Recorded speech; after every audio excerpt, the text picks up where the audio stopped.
Scientist ആകാനുള്ള aptitude ഉണ്ടെന്ന് ഹൈസ്കൂളിലെ തന്നെ കണ്ടെത്തി കഴിഞ്ഞാൽ എങ്ങനെ ഒരുങ്ങണം? അവരൊരു ഡിഗ്രിക്കോ PGക്കോ ഒക്കെ പഠിക്കുമ്പോഴേക്കും വളരെ എക്സലന്റ് ആയ റിസർച്ചേഴ്സായി മാറിയിട്ടുണ്ടാവും. ഒട്ടനവധി കാര്യങ്ങൾ അവർ അതിനെപ്പറ്റി പഠിച്ചിട്ടുണ്ടായിരിക്കും. ലോകമെമ്പാടും ഇതുമായി ബന്ധപ്പെട്ട് നടക്കുന്ന നിരവധി കാര്യങ്ങളിലേക്ക് അവരുടെ ശ്രദ്ധ എത്തിയിട്ടുണ്ടാവും. അങ്ങനെ ഭാവിയിൽ അവർക്ക് ധാരാളം സംഭാവനകൾ ചെയ്യാൻ പറ്റുന്ന പല പുതിയ കണ്ടെത്തലുകളും നടത്തിയിട്ടുള്ള പല തരത്തിലുള്ള ഒന്നിലേറെ പാറ്റന്റുകൾ എടുത്ത വലിയ എക്സലൻ്റായ സയന്റിസ്റ്റുകളായി മാറാൻ സാധിച്ചിരിക്കും. ഹായ് ഫ്രണ്ട്സ്, പുതിയൊരു വീഡിയോയിലേക്ക് എല്ലാവർക്കും സ്വാഗതം. കഴിഞ്ഞൊരു വീഡിയോയിൽ കുട്ടികൾക്ക് സയന്റിസ്റ്റ് ആകാൻ സാധിക്കുമോ എന്നൊരു സംശയത്തിനുള്ള വിശദീകരണമാണ് നാം നൽകിയത്. സയന്റിസ്റ്റുകൾ ഉപയോഗിക്കുന്ന മെത്തേഡ് ഹൈസ്കൂളിൽ പഠിക്കുന്ന ഒരു കുട്ടി ഉപയോഗിച്ചാലും പല കാര്യങ്ങളും പുതുതായി കണ്ടെത്താനാകും എന്ന കാര്യം അതിൽ വിശദീകരിച്ചിരുന്നു. എന്നാൽ ഇന്ന് വീഡിയോയിൽ നാം വിശദീകരിക്കുന്നത് സയന്റിസ്റ്റുകളാകാൻ ആഗ്രഹിക്കുന്ന കുട്ടികൾ എങ്ങനെയാണ് ഒരുങ്ങേണ്ടത്, പാരൻസ് അവരെ ഏതു വിധത്തിലാണ് സപ്പോർട്ട് ചെയ്യേണ്ടത്, അതിൽ ശ്രദ്ധിക്കേണ്ട ചില കാര്യങ്ങൾ എന്തൊക്കെയാണ്, കഴിയാവുന്ന അത്ര ചുരുങ്ങിയ എഫേർട്ട് കൊണ്ട് ഏറ്റവും നല്ല റിസൾട്ട് കിട്ടുന്ന വിധത്തിൽ അവരെ എങ്ങനെ ഒരുക്കാം. ഇതിൽ പ്രധാനമായും വരുന്നത് ഒന്ന്, ഇവർക്ക് സയന്റിസ്റ്റ് ആകാനുള്ള ഒരു ആപ്റ്റിറ്റ്യൂഡ് ഉണ്ടോ എന്ന കാര്യം പരിശോധിക്കേണ്ടതുണ്ട്. അപ്പോൾ കുട്ടികൾ പലപ്പോഴും അവരുടെ ലക്ഷ്യങ്ങളെപ്പറ്റി, അതായത് ഭാവിയിൽ എന്താകണം എന്ന് ചോദിച്ചു കഴിഞ്ഞാൽ പല അഭിപ്രായങ്ങളും പറയും. ചിലർ ഡോക്ടർമാരാകണം, ചിലർ എഞ്ചിനീയർമാരാകണം, ചിലർ സയന്റിസ്റ്റുകളാകണം, പല അഭിപ്രായങ്ങളും പറയും. ഈ അഭിപ്രായങ്ങൾ ചിലത് അവരുടെ തന്നെ മനസ്സിൽ സ്വാഭാവികമായി തോന്നുന്നതായിരിക്കും. എനിക്ക് ഭാവിയിൽ ഇങ്ങനെ ആകാൻ സാധിക്കും, അങ്ങനെ ഒരു ആഗ്രഹമുണ്ട് എന്നുള്ളതായിരിക്കും. മറ്റു ചിലത് ചിലപ്പോൾ അവരുടെ സുഹൃത്തുക്കൾ പറയുന്നത് കേട്ടിട്ടോ അല്ലെങ്കിൽ മറ്റു ചില അട്രാക്ഷൻസ് മൂലമോ ഒക്കെ ആയിരിക്കാം അവർ അങ്ങനെയുള്ള ലക്ഷ്യങ്ങൾ പറയുന്നത്. അപ്പം അതുകൊണ്ട് അങ്ങനെ ഒരുങ്ങുന്ന കുട്ടികളെ സംബന്ധിച്ചിടത്തോളം ഒന്നാമതായി നാം പരിശോധിക്കേണ്ടത് അവർക്ക് സയന്റിസ്റ്റ് ആകാനുള്ള ഒരു ആപ്റ്റിറ്റ്യൂഡ് ഇൻബോണായി ജന്മസിദ്ധമായി തന്നെ ഉണ്ടോ എന്നുള്ളതാണ്. അങ്ങനെയാണെങ്കിൽ മാത്രമേ ഏറ്റവും നല്ലൊരു സയന്റിസ്റ്റായി മാറാൻ സാധിക്കുകയുള്ളൂ. അല്ലെങ്കിൽ ശ്രമിച്ചാൽ തന്നെയും വേണമെങ്കിൽ സയന്റിസ്റ്റ് ആകാം, പക്ഷേ അതൊരു ആവറേജോ ഒക്കെയായി മാറിയെന്ന് വരും. അപ്പോൾ എക്സലന്റ് ആയ ഒരു സയന്റിസ്റ്റ് ആകണമെങ്കിൽ തീർച്ചയായും അതിന് ഒരു ആപ്റ്റിറ്റ്യൂഡ് ആവശ്യമാണ്. ഈ ആപ്റ്റിറ്റ്യൂഡ് എങ്ങനെ കണ്ടെത്താം എന്നുള്ള കാര്യത്തിൽ നിങ്ങൾക്ക് എന്തെങ്കിലും സപ്പോർട്ട് അല്ലെങ്കിൽ അതുമായി ബന്ധപ്പെട്ട എന്തെങ്കിലും ടിപ്സ്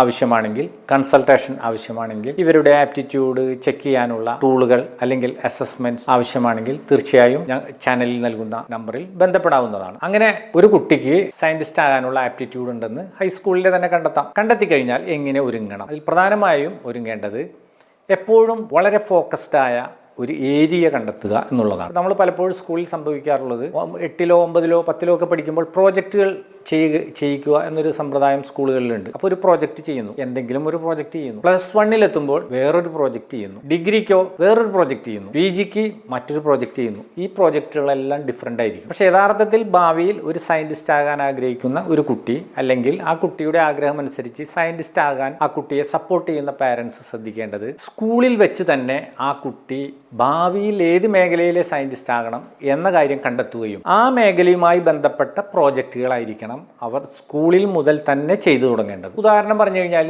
കൃഷിശാസ്ത്രത്തിലോ അല്ലെങ്കിൽ ഹെർബൽസിലോ അല്ലെങ്കിൽ പ്ലാന്റ്സിലോ ഒക്കെ താല്പര്യമുള്ള കുട്ടികളാണെങ്കിൽ, ചില കുട്ടികൾ അങ്ങനെ ഉണ്ടാവും, ആണെങ്കിൽ സ്കൂളിൽ പഠിക്കുന്ന കാലത്ത് തന്നെ അവർക്ക് വേണമെങ്കിൽ ഹെർബൽസിനെ പറ്റി പഠിച്ചു തുടങ്ങാം. ഹെർബൽസ് എന്ന് പറഞ്ഞു കഴിഞ്ഞാൽ ധാരാളം ഔഷധ ഗുണങ്ങളുള്ള ചെടികളാണ്. സത്യത്തിൽ മിക്കവാറും ചെടികളെല്ലാം തന്നെ ഏതെങ്കിലും വിധത്തിൽ ഔഷധ ഗുണങ്ങളുള്ളതാണ്, ചിലത് അത്യപൂർവമായ ഔഷധ ഗുണങ്ങളുള്ളതായിരിക്കും. അപ്പോൾ ഉദാഹരണമായി പറഞ്ഞാൽ തുളസിച്ചെടി ധാരാളം അത്യപൂർവമായ ഔഷധ ഗുണങ്ങളുള്ള ഒരു ചെടിയാണ്. 8ാം ക്ലാസ്സിൽ പഠിക്കുന്ന ഒരു കുട്ടിക്ക് വേണമെങ്കിൽ തുളസിച്ചെടിയെ പറ്റി ഒരു പ്രോജക്റ്റ് ചെയ്യാവുന്നതാണ്. ഇതേ തുളസിച്ചെടിയെ പറ്റി +1ലും പ്രോജക്റ്റ് ചെയ്യാം. അപ്പോൾ +1ൽ ചെയ്യുന്ന പ്രോജക്റ്റ് അല്പവും കൂടി ഹയർ ലെവലിലുള്ള ഒരു പ്രൊജക്റ്റ് ആയിരിക്കും. ഇതേ തുളസി ചെടിയെ പറ്റി ഡിഗ്രിക്ക് പഠിക്കുമ്പോൾ, ഫോർ എക്സാമ്പിൾ BSc ബോട്ടണിക്ക് പഠിക്കുമ്പോൾ പ്രോജക്റ്റ് ചെയ്യാം, MSc ബോട്ടണിക്ക് പഠിക്കുമ്പോൾ പ്രോജക്റ്റ് ചെയ്യാം. PhD ചെയ്യുമ്പോഴും ഈ തുളസി ചെടിയെ പറ്റി തന്നെ ആ കുട്ടിക്ക് റിസർച്ച് ചെയ്യാവുന്നതാണ്.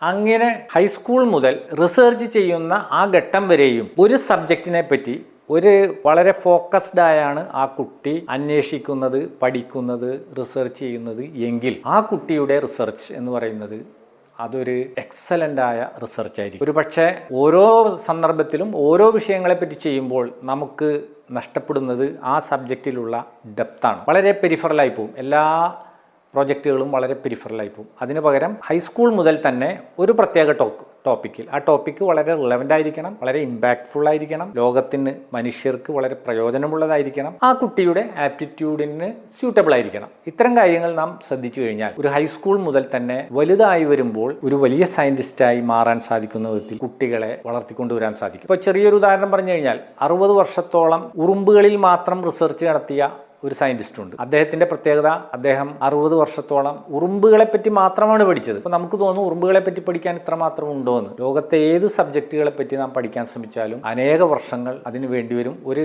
ആയുസ്സൊന്നും ഒരിക്കലും മതിയാകില്ല. അത്രമാത്രം വിജ്ഞാനത്തിന്റെയും ടെക്നോളജിയുടെയും ഒരു കലവറയാണ് പ്രകൃതി എന്ന് പറയുന്നത്. അപ്പോൾ അതുകൊണ്ട് കുട്ടികളെ നേരത്തെ തന്നെ ഒരു സ്കൂൾ പ്രായത്തിൽ തന്നെ സയന്റിസ്റ്റുകളാക്കാൻ ആകാൻ ആഗ്രഹിക്കുന്ന കുട്ടികൾ വളരെ ഫോക്കസ്ഡ് ആയ ഒരു ടോപ്പിക് കണ്ടെത്തുകയും ഹൈസ്കൂൾ മുതൽ തന്നെ റിസർച്ച് ഓറിയന്റേഷൻ അവർക്ക് ആ സബ്ജക്റ്റിൽ നൽകുകയും ചെയ്താൽ അവരൊരു ഡിഗ്രിക്കോ PGക്കോ ഒക്കെ പഠിക്കുമ്പോഴേക്കും വളരെ എക്സലൻ്റ് ആയ റിസർച്ചേഴ്സായി മാറിയിട്ടുണ്ടാവും. ഒട്ടനവധി കാര്യങ്ങൾ അവർ അതിനെപ്പറ്റി പഠിച്ചിട്ടുണ്ടായിരിക്കും. ലോകമെമ്പാടും ഇതുമായി ബന്ധപ്പെട്ട് നടക്കുന്ന നിരവധി കാര്യങ്ങളിലേക്ക് അവരുടെ ശ്രദ്ധ എത്തിയിട്ടുണ്ടാവും. അങ്ങനെ ഭാവിയിൽ അവർക്ക് ധാരാളം സംഭാവനകൾ ചെയ്യാൻ പറ്റുന്ന, പല പുതിയ കണ്ടെത്തലുകളും നടത്തിയിട്ടുള്ള, പലതരത്തിലുള്ള ഒന്നിലേറെ പാറ്റന്റുകൾ എടുത്ത വലിയ എക്സലൻ്റായ സയൻറ്റിസ്റ്റുകളായി മാറാൻ സാധിച്ചിരിക്കും. ഈ രൂപത്തിലുള്ള ഫോക്കസ് വളരെ പ്രധാനമാണ്. പ്രിപ്പറേഷൻ വളരെ പ്രധാനമാണ്. ഈ വീഡിയോ നിങ്ങൾക്ക് ഇഷ്ടപ്പെട്ടുവെങ്കിൽ ലൈക്ക് ചെയ്യാവുന്നതാണ്.